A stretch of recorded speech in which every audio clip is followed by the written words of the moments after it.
కల్కితో కబుర్లు సరదాగా కాసేపు. Like, share and subscribe. Hi అండి, మనం ఇప్పుడు పులిహోర చేసుకుందామండి. ఈ పెద్ద పెద్ద ఉసిరికాయలు తీసుకొని నేను అయితే ఒక 12 ఉసిరికాయలు తీసుకున్నానండి. ఈ ఉసిరికాయలన్నీ మనం ఇప్పుడు తురుముకునేద్దాము. పెద్ద తురుము ఉంటుంది కదండి, పెద్ద తురుములో ఈ ఉసిరికాయలన్నీ తురిమేసుకుందాము. పెద్ద సైజ్ అయితే బాగా తురుముకోవడానికి ఈజీగా ఉంటుందండి.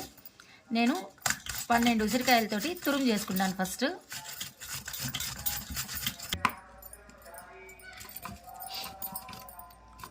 ఇదిగోండి, పెద్ద ఉసిరికాయలు కాబట్టి తురుము బాగా ఎక్కువ వచ్చిందండి. కాబట్టి నేను ఒక 5 కాయలు అయితే నేను మిగిలిపెట్టేశానండి. 7 కాయలకే బాగా తురుము వచ్చింది, పెద్ద కాయలు కాబట్టి. ఇప్పుడు మామిడికాయ పెరుగన్నంలోకి కొద్దిగా తురుముకుందాం. పెరుగన్నంలోకి మామిడికాయ వేసుకుంటే చాలా టేస్టీగా ఉంటుందండి. ఇప్పుడు మనం మామిడికాయ తురిమేసుకుందాము. పెద్దగా ఉన్న తురుముతో బాగా తురుముకునేస్తామండి. మామిడికాయ మొత్తం తురిమేసుకుందాము. అంతే అండి, చూసారా, మామిడి తురుమంతా తురిమేసుకున్నాము. ఇప్పుడు నేను బౌల్లోకి తీసేసుకుంటాను.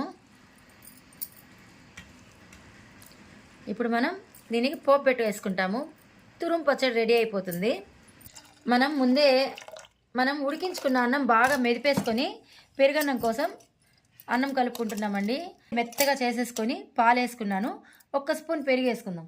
అన్నం బాగా నలిపేసుకొని పాలు కలుపుకున్న తర్వాత 1 స్పూన్ మాత్రం పెరిగేసుకొని కలుపుకుందాం. ఎందుకంటే సాయంత్రం వరకైనా సరే పెరుగన్నం పుల్లగా పోదండి. ఇప్పుడు మనం ఉసిరికాయ రైస్ కోసం ముందే తురుము పెట్టుకున్న ఉసిరికాయని సిద్ధం చేసుకున్నాము. పెద్ద తురుముతో తురుము పెట్టుకున్నాము.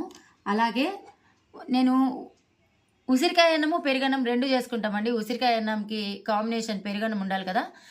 రెండిటి కోసం నేను పచ్చిమిర్చి ఇలా ఉసిరికాయ అన్నం కోసం పొడవుగా చీలికలు చేసుకున్నాను. పెరుగన్నం కోసం రౌండ్గా చేసుకున్నాను. రెండిటికి కలిపి అల్లం తురుము సిద్ధం చేసుకున్నాము. పచ్చిమిర్చి పెరుగన్నం కోసం రౌండ్గా చేసుకున్నాము. పెరుగన్నం కోసం మామిడికాయ తురుము కొద్దిగా పెట్టుకున్నాను, పుల్లగా బాగుంటుంది. అలాగే కొత్తిమీర తరుగు, కొద్దిగా వేరుశెనగ పప్పులు, జీడిపప్పులు. అలాగే పెరుగన్నం కోసం మామిడికాయ తురుము పచ్చడి చేసుకుందామండి. అలాగే తురుము పచ్చడి కోసం సిద్ధంగా చేసుకున్న తురుము. ఉసిరికాయ అన్నం కోసం రైస్ని ముందే ఉడికించుకొని పొడిలాడుకుంటూ ఆరబెట్టుకోవాలి.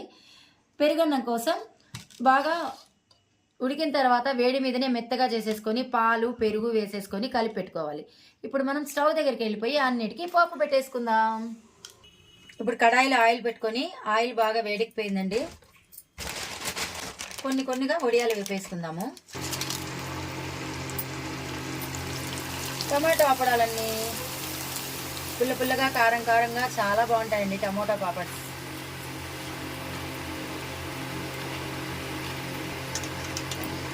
గోదావరి గట్టు మీద రామచిలకవే మానవుల వేగుతున్న టమాటో పాపడ్సే.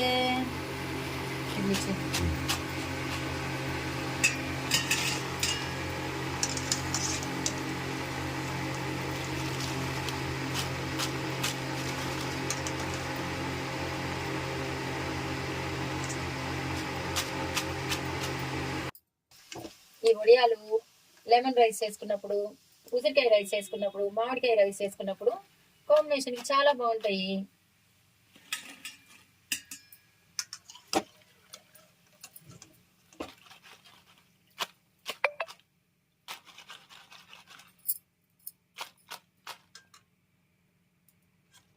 కడాయిలో ఆయిల్ వేసి కాగిన తర్వాత 2-3 ఎండుమిర్చి ముక్కలు, ఆవాలు, జీలకర్ర, కరివేపాకు వేసుకొని వేపుతున్నామండి. ఇదైతే మనం ఇప్పుడు మామిడికాయ తురుము పచ్చడి కోసం వేసుకుంటున్నాము. ఇది ఇలా తురిమేసి ఆవాలు జీలకర్ర చిటపటమన్న తర్వాత కొద్దిగా ఇంగు పోపు పెట్టుకుందామండి. ఇంగు పోపు పెట్టుకుంటే మామిడికాయ తురుము పచ్చడి కానీ దేని కానీ చాలా సూపర్గా ఉంటుంది టేస్ట్. అంతే అండి. ఇప్పుడు మనం వేడిగా మామిడికాయలు వేయకుండా ఈ పోపు చల్లారుకున్నాము. ఒక చిన్న బౌల్లో తీసేసుకున్నాము. చూసారా, పోపు బాగా వేగిపోయింది. ఇప్పుడు మనం స్టవ్ ఆఫ్ చేసుకుని ఒక చిన్న స్టీల్ బౌల్లో తీసి పెట్టుకున్నాము. వేడి చల్లారిపోయినాక పోపు పెట్టుకున్నాం కదండి, అదే కడాయిలో కొద్దిగా ఆయిల్ వేసేసుకొని పెరుగన్నం పోపు వేసుకుందామండి. ఎండుమిర్చి ఒకటి వేసేసుకొని ఆవాలు, జీలకర్ర, అలాగే కొద్దిగా ఉద్దిపప్పు, శనగపప్పు వేసేసుకొని వేపుకుందాము.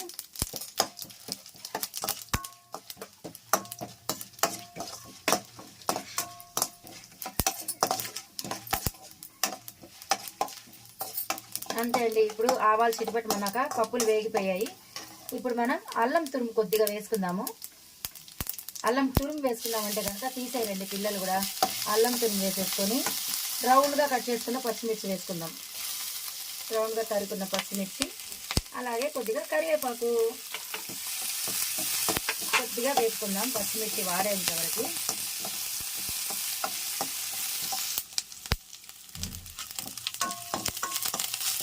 చూడండి బాగా పప్పులు వేగిపోయాయి. పచ్చిమిర్చి అల్లం ఫ్లేవర్ అయితే భలే వస్తుందండి, చాలా బాగుంది. ఇందులో కొద్దిగా ఇంగు వేసి వేపుకుందాము. పెరుగన్నంకి ఇంగు పప్పు వేసుకుంటే దద్దోజనం అంటారు కదండి, ప్రసాదం టేస్ట్ వస్తుంది, చాలా బాగుంటుంది. ఇప్పుడు మనం ముందే సిద్ధం చేసుకున్న రైస్లో ఈ పోపు కలిపేసుకుందాం. ఇదిగోండి అన్నం మెత్తగా చేసుకున్నాం కదా, ఇందులో పెరుగన్నం పోపు వేసుకుందాము. అలాగే కొద్దిగా కొత్తిమీర వేసేసుకుందాం. ఇప్పుడు పోపు పెట్టుకున్నాం కదండి, ఇందులోనే మనం కొద్దిగా కొత్తిమీర సాల్ట్ వేసేసుకొని కలుపుకుంటే పెరుగన్నం సిద్ధమైపోతుంది. మనం పెరుగన్నం కోసం పెట్టుకున్న పోపు, కొత్తిమీర, ముందే తురుము పెట్టుకున్నాం కదండి మామిడికాయ, ఇప్పుడు రుచికి తగినంత సాల్ట్ వేసుకుందాం. రుచికి తగినంత సాల్ట్ వేసుకొని అన్నీ కలిపేసుకున్నామంటే పెరుగన్నం రెడీ. వేసుకుందాము. ఆయిల్ కాగిపోయింది. మనం యాజ్ యూజువల్ ఎండుమిర్చి ఒకటి వేసేసుకొని ఆవాలు, జీలకర్ర, ఉద్దిపప్పు, అలాగే పచ్చిశనగపప్పు వేసేసుకుందాము. ఇప్పుడు ఆవాలు వేగుతున్నాయి కదా, ఆవాలు చిటపట్టమంటున్నాయి.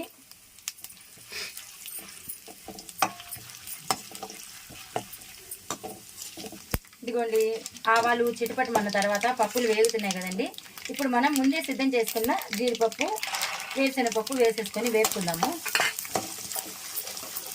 వేరుశనగపప్పు, జీడిపప్పు పెద్దవాళ్ళు తినలేరు కాబట్టి వద్దు అనుకున్న వాళ్ళు స్కిప్ చేసుకోవచ్చండి. పప్పులు అవి ఆవాలు, జీలకర్ర, తిరమాత కూడా పెట్టుకుంటారు కొంతమంది. కొంచెం ఇలా పప్పులు కాస్త వేగిన తర్వాత ఈ ఆయిల్లో అల్లం తురుము వేసుకుందామండి. ముందే మనం తురుము పెట్టుకున్నాం కదా అల్లం తురుము, కొద్దిగా కొత్తిమీర కూడా పక్కనే ప్లేట్లో వేసుకోవడం కాబట్టి అల్లం తురుముతో పాటు కొత్తిమీర వేసేసిందండి. అల్లం తురుము వేసేసుకున్నాక పొడవుగా వేసుకున్న పచ్చిమిర్చి పుల్లగా ఉంటుంది కాబట్టి ఉసిరికాయ, పచ్చిమిర్చి కొద్దిగా ఎక్కువే పడుతుందండి. అలాగే కాసేపు పచ్చిమిర్చి, కరివేపాకు వేపుకుందాం.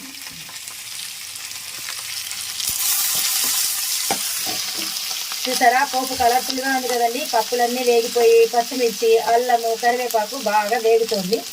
ఇప్పుడు మనం ఇందులో కాస్తంత పసుపు, ఇంగువ వేసేసుకుందాము. పసుపు ఆయిల్లో వేస్తేనే రైస్కి కలర్ వస్తుందండి. పసుపు వేసి వేపేసుకొని అలాగే కొద్దిగా ఇంగు వేసుకుందాము. ఇంగు పోపు పులిహోరకి చాలా బాగుంటుంది. ఇప్పుడు పోపు అంతా ఒకసారి బాగా వేపుకుందాము. ఈ పచ్చిమిర్చి కొద్దిగా వేగాలండి, అప్పుడే కారం ఉండదు అనమాట.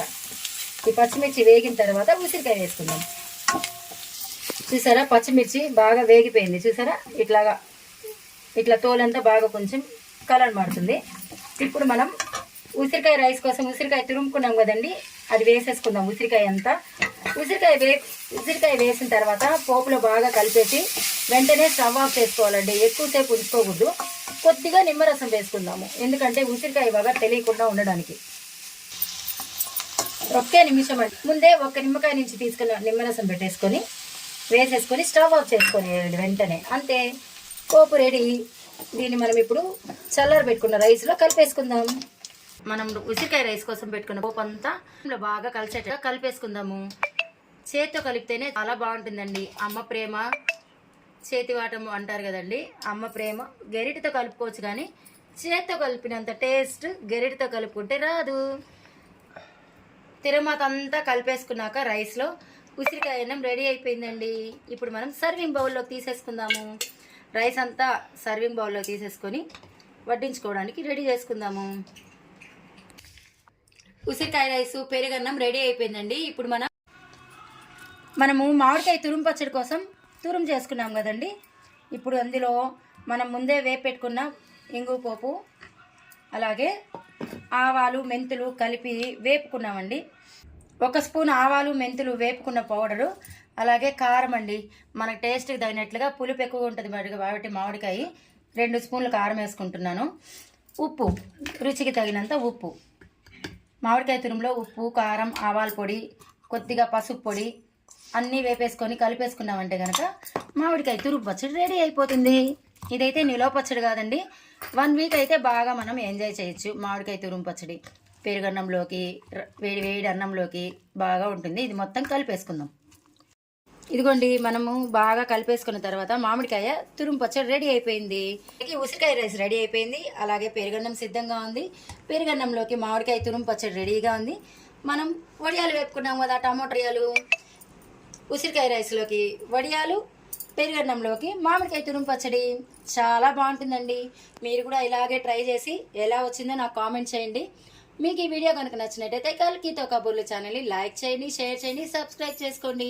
పుల్ల పుల్లగా కారం కారంగా చేసుకున్న ఉసిరికాయ రైస్లోకి అప్పడాలు, అలాగే కమ్మగా చేసుకున్న పెరుగన్నంలో కాంబినేషన్గా మామిడికాయ తురుము పచ్చడి. అందరూ తినేసి ఎలా వచ్చిందో చెప్పండి. థ్యాంక్ యూ అండి, థ్యాంక్ యూ వెరీ మచ్.